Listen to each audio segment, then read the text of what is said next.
Hay hombres que construyen su destino en silencio. Clint Eastwood fue uno de ellos. Antes de convertirse en el hombre que cambió el western con el bueno, el feo y el malo. Antes de darle vida al implacable Harry el Sucio. Y mucho antes de ganar respeto mundial como director con Sin Perdón y $1 Million Baby. Clint Eastwood fue solo un joven sin rumbo, aceptando cualquier trabajo para poder seguir adelante. Nada en su vida fue rápido. Nada fue fácil. Pero todo lo consiguió con una mezcla de paciencia, disciplina y una calma que nunca lo abandonó. Si quieres conocer su historia, suscríbete al canal La Verdad Tras la Historia. Y deja tu like para apoyar este contenido. Si uno observa la vida de Clint Eastwood desde lejos, podría pensar que su historia empezó en la pantalla grande. Pero la verdad es que comenzó mucho antes, en una familia de clase trabajadora que se movía constantemente en busca de estabilidad. Sus padres, gente sencilla, buscaban mejorar su situación cambiando de ciudad cuando era necesario. Para Clint, eso significó aprender a adaptarse desde pequeño. No era un niño especialmente brillante en la escuela. Tampoco destacaba físicamente en nada más que en una estatura que llamaba la atención incluso desde adolescente. Pero no había indicios de un futuro en Hollywood. No había teatro, no había aspiraciones artísticas. Solo un muchacho tímido, observador, que prefería el silencio al ruido. Los años pasaban y el joven Clint seguía sin un rumbo claro. No tenía un plan. No tenía un sueño definido. Solo tenía el tiempo, y el tiempo lo obligaba a aprender que la vida, para avanzar, exige esfuerzo constante. Antes de ponerse frente a una cámara, Clint trabajó en cualquier cosa que le permitirá ganar unos dólares. Trabajos físicos. Trabajos solitarios. Trabajos que hacen callo en las manos y paciencia en el alma. Fue socorrista. Fue trabajador en un aserradero. Fue limpiador. Fue mecánico. Incluso estuvo en el ejército, aunque aquello tampoco se convirtió en una vocación para él. Nada de lo que hacía tenía glamour. Eran empleos donde nadie te aplaude, nadie te observa, nadie te pregunta qué esperas del futuro. Y quizá, sin saberlo, esas experiencias fueron moldeando algo dentro de él, esa dureza contenida, esa calma de hombre que conoce el peso del trabajo real. Lo curioso es que, por aquel entonces, Clint Eastwood no mostraba ambiciones artísticas. No había pruebas de que el cine le interesara. Apenas sabía que existían actores que cobraban por estar frente a una cámara. Era un mundo distante. Un mundo que parecía ajeno a su vida. Pero la vida cambia de dirección cuando uno menos lo espera. Y para Clint, el cambio estaba a punto de llegar. La entrada de Clint Eastwood al mundo del cine no fue un sueño. Fue una coincidencia. Un encuentro casual, una oportunidad pequeña que muchos habrían dejado pasar sin darle importancia. Alguien en su entorno le dijo que tenía buena presencia, que quizá podría probar suerte en alguna audición. No porque fuese buen actor, no lo era, sino porque tenía un físico que llamaba la atención, alto, delgado, con un rostro duro y una mirada que parecía observarlo todo sin prisa. Clint lo intentó. No pasó nada espectacular. No consiguió un gran papel. Pero sí logró algo más importante, entrar en contacto con gente del medio. Y también descubrir que la actuación podía ser una puerta abierta para alguien como él, alguien que hasta ese momento no había encontrado su lugar en el mundo. Pero no nos engañemos, esos primeros pasos no fueron gloriosos. No hubo éxito inmediato. No hubo reconocimiento. Solo pequeños papeles, breves, casi invisibles. A veces ni siquiera hablaba. A veces solo aparecía al fondo de una escena. Lo que sí hubo fue algo más profundo. Una idea que empezó a crecer en su cabeza. La idea de que quizá, solo quizá, allí había algo que podía construir con el tiempo. El primer papel que realmente le dio estabilidad fue en una serie de televisión llamada Rawhide, conocida en español como Cuero Crudo. No era una producción de gran prestigio. No era una plataforma para estrellas. Pero era trabajo. Trabajo constante. Trabajo que le permitía aprender, observar y crecer. Durante años dio vida a un personaje llamado Rowdy Yates. Un joven cowboy impulsivo, enérgico, muy diferente al estilo frío y calmado que lo haría famoso después. En aquel set, Clint entendió algo que marcaría su carrera. Que la actuación no viene de hablar mucho, sino de decir lo justo. De llenar el silencio. de permitir que el personaje respire. Aunque él no lo sabía aún, esa serie estaba moldeando su presencia cinematográfica. Esa forma de estar quieto, esa calma profunda, esa mirada que habla más que cualquier diálogo. Y mientras tanto, sin darse cuenta, Clint Eastwood empezaba a convertirse en alguien interesante para ciertos directores en otras partes del mundo. Entre ellos, un italiano que cambiaría su vida. A comienzos de los años 60, Hollywood vivía un momento extraño. Las grandes productoras buscaban fórmulas nuevas, y muchos actores jóvenes se quedaban atrapados en papeles repetitivos. Clint Eastwood era uno de ellos. Tras varios años en cuero crudo, su rostro era conocido, sí, pero no respetado. Era un actor de televisión, de bajo perfil, limitado por personajes que no le exigían demasiado. Entonces llegó una oferta inusual. Una propuesta que muchos actores de la época habrían rechazado sin dudar. Viajar a Europa para protagonizar un western bajo la dirección de un cineasta italiano aún poco conocido fuera de su país, Sergio Leone. El proyecto parecía arriesgado. Un western rodado en España, dirigido por un europeo y con un presupuesto pequeño. Nada garantizaba éxito. Nada prometía prestigio. Pero había algo más poderoso. Un instinto. Una corazonada. Clint aceptó. Aquel viaje cambiaría su destino. Y cambiaría también la historia del cine. Cuando Clint conoció a Sergio Leone, se encontró con un hombre apasionado, visionario, casi obsesionado con romper las reglas del western clásico. Mientras Hollywood retrataba vaqueros perfectos, Leone quería lo opuesto. Hombres sucios, ambiguos, sin moral clara. Hombres que no hablan, pero que dicen mucho con la mirada. Y cuando vio a Clint Eastwood, supo que había encontrado lo que buscaba. Clint no tenía un gran currículo. No era un actor de prestigio. Pero Leone vio algo que Hollywood no había visto aún. Una presencia. Un silencio que imponía. Una sombra que hablaba más que cualquier frase. Fue entonces cuando nació un personaje que marcaría la cultura popular para siempre. El hombre sin nombre. El rodaje de Por un puñado de dólares fue duro, incómodo y, en muchos momentos, caótico. El presupuesto era tan limitado que Clint llevó parte de su vestuario, incluido el icónico poncho, desde Estados Unidos. Pero cuando las cámaras empezaron a filmar, algo quedó claro. Aquella fórmula era distinta a todo lo que se había hecho antes. Clint apenas hablaba. Su mirada era fría, calculada. Era un pistolero sin pasado, sin explicación, sin necesidad de justificarse ante nadie. Cuando la película se estrenó en Europa, su éxito fue inesperado. Y cuando finalmente llegó a Estados Unidos, Hollywood se vio obligada a admitir que aquel actor de televisión, que nadie había tomado en serio, era ahora una estrella. El éxito llevó a una secuela. Y esta vez, Eastwood ya no era una apuesta arriesgada, era una figura central en el nuevo western europeo. En La muerte tenía un precio, su personaje adquirió más profundidad, y su relación con el actor Lee Van Cleef elevó aún más la tensión narrativa. Clint ya no era solo un pistolero misterioso. Era un rostro icónico. Una figura fría, impenetrable, cuyo silencio pesaba más que los diálogos de cualquier otro actor. Y mientras rodaban bajo el sol abrasador de Almería, aquella dupla consolidaba una nueva era del western. El cine estaba cambiando. Y Clint estaba justo en el centro del cambio. Entonces llegó la película que lo convirtió en leyenda. El bueno, el feo y el malo. Una obra monumental que, con el tiempo, sería considerada uno de los mejores westerns de la historia. Sergio Leone llevó su estilo al límite. Duros primeros planos. Silencios eternos. Tensiones que se cortan con cuchillo. Y la música inolvidable de Ennio Morricone. Clint, silencioso y firme, encarnó al bueno, aunque en ese universo la palabra bueno era solo relativa. Su rostro ya formaba parte del mito. Su figura, del imaginario colectivo. El éxito fue rotundo, y su imagen quedó grabada para siempre como la del pistolero definitivo.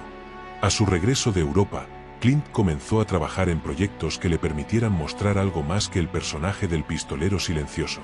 Participó en películas como Cometieron dos errores, donde comenzó a explorar personajes con mayor peso emocional. Eran roles que no buscaban solo dureza, sino humanidad.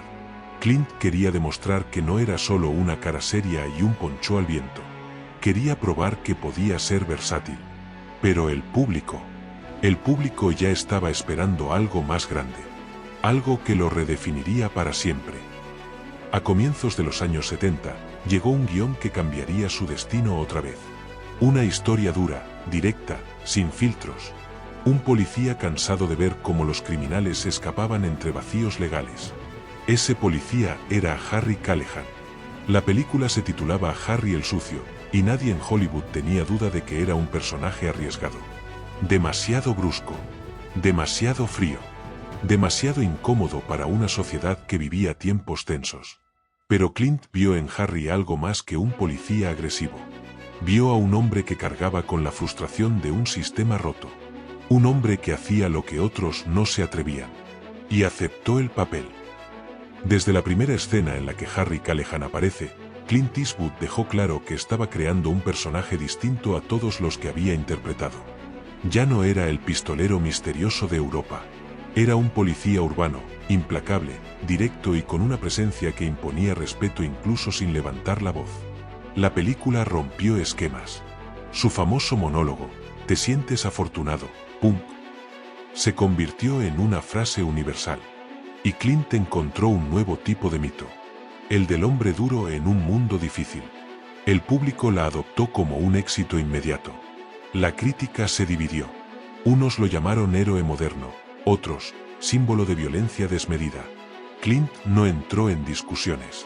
Él simplemente interpretó a un personaje que representaba lo que muchos sentían, pero no se atrevían a decir. El impacto fue tan grande que la película dio inicio a una saga. Harry el Fuerte. Harry el Ejecutor. Impacto súbito. La lista negra. Cada entrega reforzaba su presencia como uno de los actores más icónicos del cine estadounidense. Y aunque el personaje generaba debate, lo que era innegable es que Clint había logrado algo que muy pocos actores consiguen. Crear dos figuras inmortales en dos géneros distintos. Primero, el pistolero silencioso. Ahora, el policía inflexible. Ambos, pilares del cine. Mientras actuaba, Clint observaba. Aprendía. Estudiaba cómo se movían las cámaras, cómo se construía una escena tensa, cómo se armaba una historia desde dentro. Y en 1971, el mismo año de Harry el Sucio, Clint daría un paso que marcaría el siguiente capítulo de su vida. Dirigir su primera película. El actor silencioso se estaba preparando para convertirse en narrador, en creador, en un contador de historias con su propio estilo. Ese paso abriría las puertas de una segunda carrera, una que lo llevaría aún más lejos que la primera. Mientras muchos actores se conformaban con ser solo el rostro delante de la cámara, Clint Eastwood tenía otra inquietud. Había pasado años estudiando la disciplina de Sergio Leone. Había observado cómo Don Siegel construía ritmo, tensión y crudeza en cada escena. Y había entendido que el cine no era solo actuación, era decisión. Clint no hablaba de ello en entrevistas. Simplemente absorbía. Desde un rincón del set, mirando cómo se armaba una película pedazo a pedazo. Como quien prepara en silencio un futuro que nadie más puede ver. Ese futuro llegó antes de lo que muchos esperaban. En aquellos años, Clint se atrevió a ponerse detrás de la cámara. Dirigió Escalofrío en la noche, una historia de tensión y obsesión. Para un debut, no eligió algo sencillo. Eligió un relato emocional, incómodo, lleno de matices psicológicos. La crítica no sabía cómo reaccionar. Un actor famoso, dirigiendo una película seria. Pero Clint no estaba buscando convencer a nadie. Estaba encontrando su voz. Una voz que combinaba silencio, calma y una precisión casi quirúrgica. Una voz que venía de años mirando cómo trabajaban los mejores. Su camino como director apenas comenzaba. Después llegó Infierno de Cobardes, un western donde se notaba claramente la herencia de Leone. Pero también algo diferente. Clint empezaba a construir moralidad, oscuridad y consecuencias en sus historias. No era un western para vender heroísmo barato. Era un western para hablar sobre la culpa, el silencio y la justicia que llega tarde. El público quedó impresionado. Los estudios empezaron a prestarle atención. Y Clint, sin decirlo, empezó a demostrar que era mucho más que un actor de éxito. Era un narrador. un constructor de atmósferas, un director con una identidad que crecía película tras película. Clint siguió dirigiendo sin parar, y cada obra mostraba un pedazo distinto de su personalidad. El fuera de la ley, donde exploraba la frontera entre justicia y venganza. Bronco Billy, una película más ligera que revelaba su lado humano, incluso sentimental. Firefox, donde se atrevía con la tensión tecnológica de la Guerra Fría. El jinete pálido, un regreso al western clásico con un tono místico. Pero en todas, siempre había algo inmutable. Una mirada tranquila, un ritmo pausado, y personajes que enfrentaban el mundo con una mezcla de dureza, cansancio y humanidad. Clint estaba construyendo su propio estilo. Uno que no buscaba ser perfecto, solo real.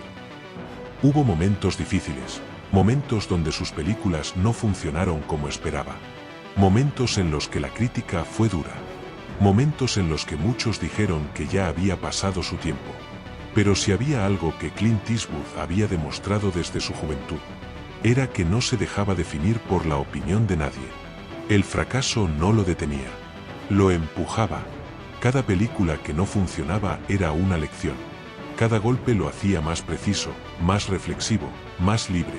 Clint estaba caminando hacia un punto que aún no sabía que cambiaría para siempre su carrera. Un punto llamado Sin Perdón. En los años 90, Clint tomó un guión que llevaba guardado más de una década. Una historia que sabía que debía filmar, pero solo cuando estuviera listo. Cuando tuviera la madurez suficiente, la experiencia suficiente, la verdad suficiente. Esa historia era Sin Perdón. Un western sobre culpa, violencia y redención. Una obra que no glorificaba al pistolero, sino que mostraba sus consecuencias.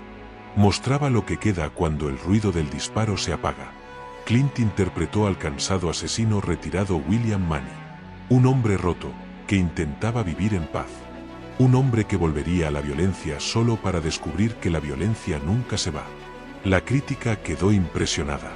El público también.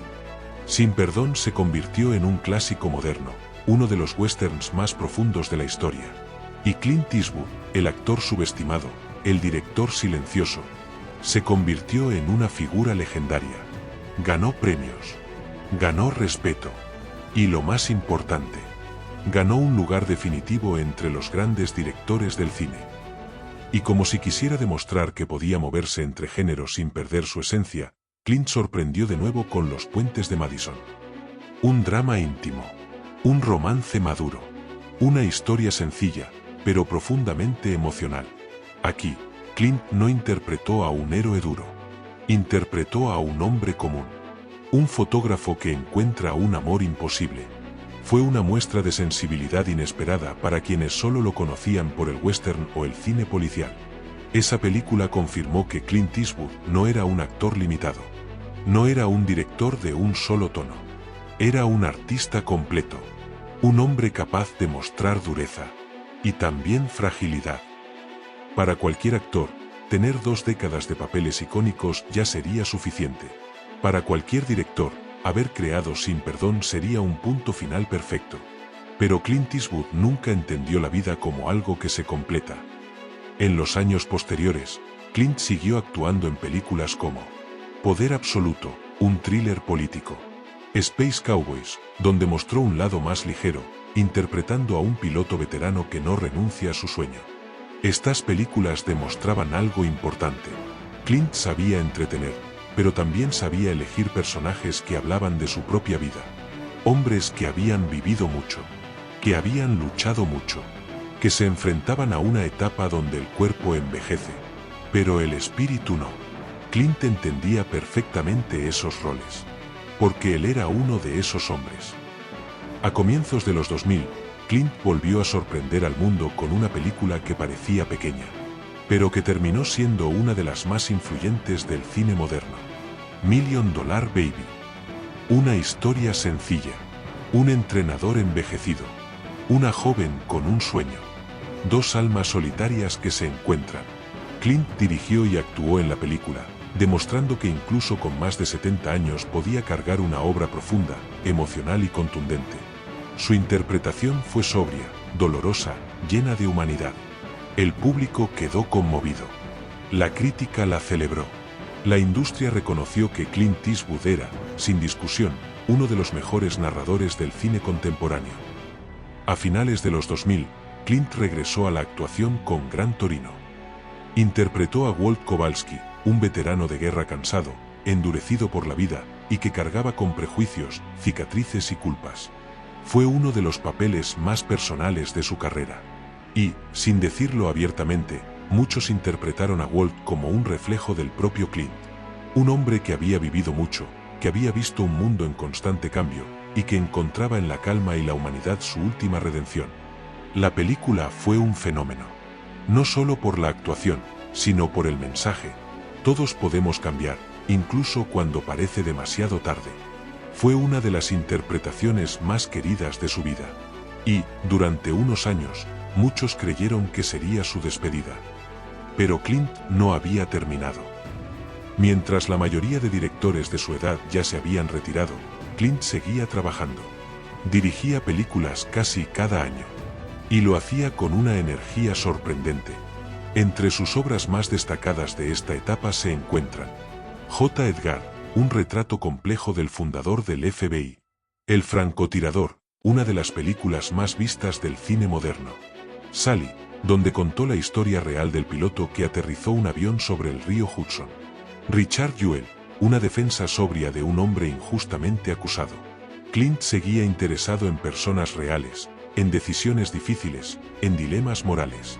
Historias humanas, contadas con su estilo simple pero profundo. Su cine había madurado. Se había vuelto más tranquilo. Pero nunca perdió esa esencia directa, honesta, sin artificios. En 2018, Clint volvió a actuar en La Mula. Interpretó a Earl Stone, un anciano que, después de perderlo todo, termina transportando paquetes para un cartel. Fue un papel que muchos interpretaron como una reflexión personal. Un hombre mayor, intentando mantenerse útil, evitando la soledad, enfrentándose a los errores de su vida. Clint actuó con una sinceridad que solo alguien de su edad podía transmitir. Su fragilidad era real. Su cansancio era auténtico. Pero también lo era su voluntad. La Mula fue recibida como una muestra de honestidad artística. Clint no estaba interpretando a un héroe. Estaba interpretando a un ser humano. Mientras el mundo hablaba de retiro, Clint seguía creando. Dirigió Craí Macho a los 91 años. Y trabajó en proyectos incluso después de esa edad. Clint Eastwood se convirtió en un símbolo de longevidad creativa. Un hombre capaz de mantener pasión, disciplina y claridad durante más de 6 décadas de trabajo. No todos sus proyectos fueron éxitos. Pero Clint no buscaba perfección. Buscaba seguir contando historias. Y eso lo mantuvo vivo, activo, presente. Pocos artistas en el cine han logrado mantenerse relevantes durante tantos años. Pocos han trabajado tanto. Y con tanto silencio. Al final de todo, cuando el ruido de Hollywood se apaga, lo que queda es la forma en que un hombre se mantuvo fiel a sí mismo. Clint Eastwood no se apoyó en la suerte ni en la fama. Se sostuvo en algo más sencillo: disciplina, constancia y la certeza de que siempre había una historia más que contar. Sus películas, desde Sin Perdón hasta $1 Million Baby, Gran Torino o Mula, no fueron solo éxitos. Fueron señales de una vida que nunca dejó de avanzar, incluso cuando todos decían que ya había hecho suficiente. Y esa es la verdadera enseñanza. Que no importa la edad, la duda ni el pasado. Lo que importa es seguir creando, seguir intentando, seguir caminando, aunque el mundo piense que tu momento ya pasó. Clint lo demostró una y otra vez. El éxito no es un golpe de suerte, es la suma de años de trabajo silencioso. Si quieres seguir caminando por ese tipo de historias, quedarás en buen lugar aquí, donde siempre buscamos la verdad tras la historia. Y si este viaje te ha acompañado, te invito, con la misma calma con la que Clint avanzó siempre, a suscribirte y dejar tu like, para que podamos seguir contando vidas que inspiran.